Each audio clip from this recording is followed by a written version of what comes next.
संदीप ने अपनी माँ के कहने पर गांव में शादी कर ली थी। लड़की का नाम था सुनीता।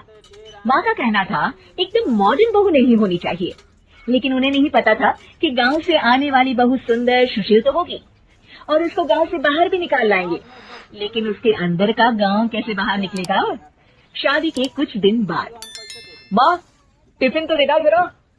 बेटा अब तो स्कूल नहीं ऑफिस जाता है, माँ से नहीं अपनी बीवी से टिफिन मांगा कर। ओके माँ। सुनीता टिफिन ले आओ। लो टिफिन, इसके अंदर पिस्ता डाल दिया है। पिस्ता? पिस्ता क्यों? सास जी ने बोला था ना कि आपको पिस्ता बहुत पसंद है। ओहो, मैंने पिस्ता नहीं पास्ता बोला था, पास्ता। पास्ता? कहीं होता है पास्ता? अरे बेटी तू रहने दे, मैं बना दूंगी।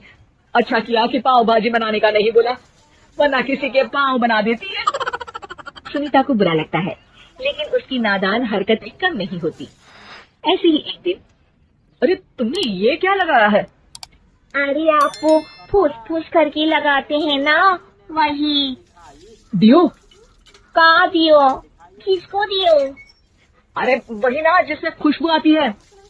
हाँ हाँ सही पकड़े हैं। अच्छा लेकर तो आना। कौन सा डियो लगाया तुमने? अभी लेकर आते हैं जी। संदीप की बात मानकर सुनीता अंदर से खुशबू वाला फुसफुस लेकर आती है। OMG! OMG मतलब ओ माय गणेश ना। अरे OMG छोड़ो, और ये खुशबू वाला फुसफुस की बात कर रही थी तुम?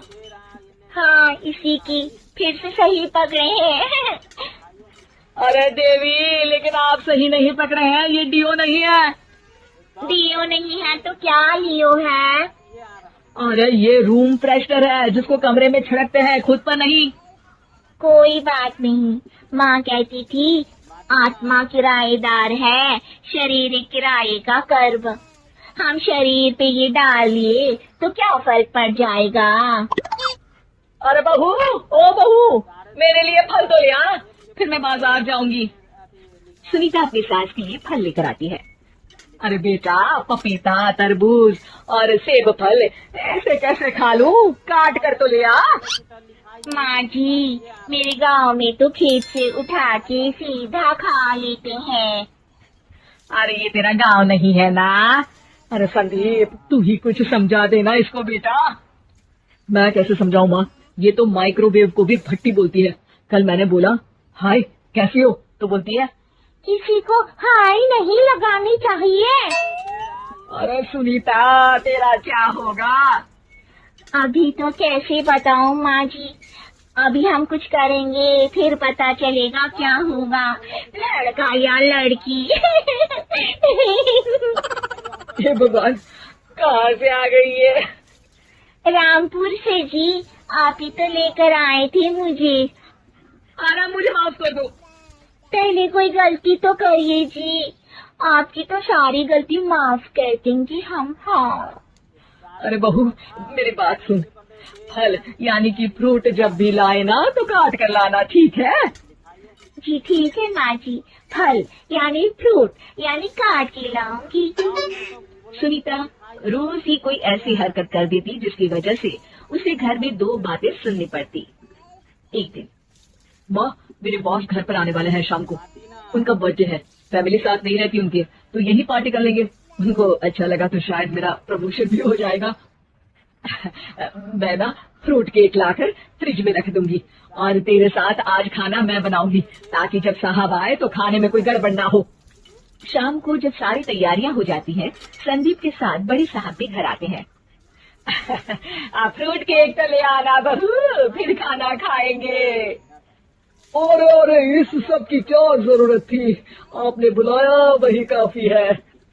सर आपका परिवार शहर में नहीं है तो हम ही आपके परिवार जैसे हैं सर।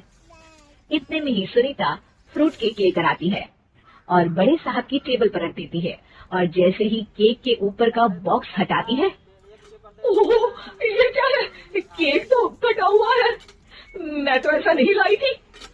आप मुझे शाबाशी दे सकती है माँ जी, मैंने ही केक काट दिया। आपने कहा था ना, फल यानी फ्रूट यानी हमेशा काट के लाना।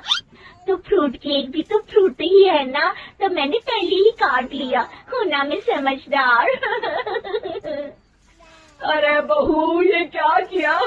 केक हमेशा वही काटता है जिसका जन्मदिन होता है।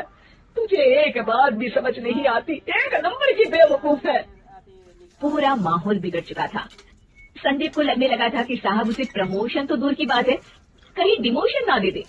लेकिन साहब बीच में ही बोल पड़ते हैं। अरे अरे कोई बात नहीं, ये इनकी बेवकूफी नहीं है, इनका भोलापन है।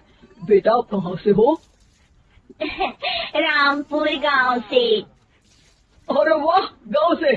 फिर तो आपके गांव में ताजे फल और सब्जियां मिलते होंगे।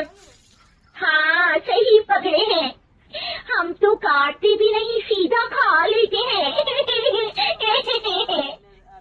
मैं ना एक बार तुम्हारे गांव घूमने जरूर चलूंगा। क्यों संदीप, ले चलोगे ना? मुझे गांव घूमना बहुत पसंद है। बस फिर क्या था, संदीप और साज दोनों खुश हो गए, क्योंकि साहब को सुनीता ने गांव की बात करके खुश कर दिया था। अब संदीप का प्रमोशन पक्का था। शिक्षा, कभी भी किसी भी गलती पर घबराना नहीं चाहिए। हो सकता है कि उस गलती की वजह से आगे बड़ा फायदा हो जाए।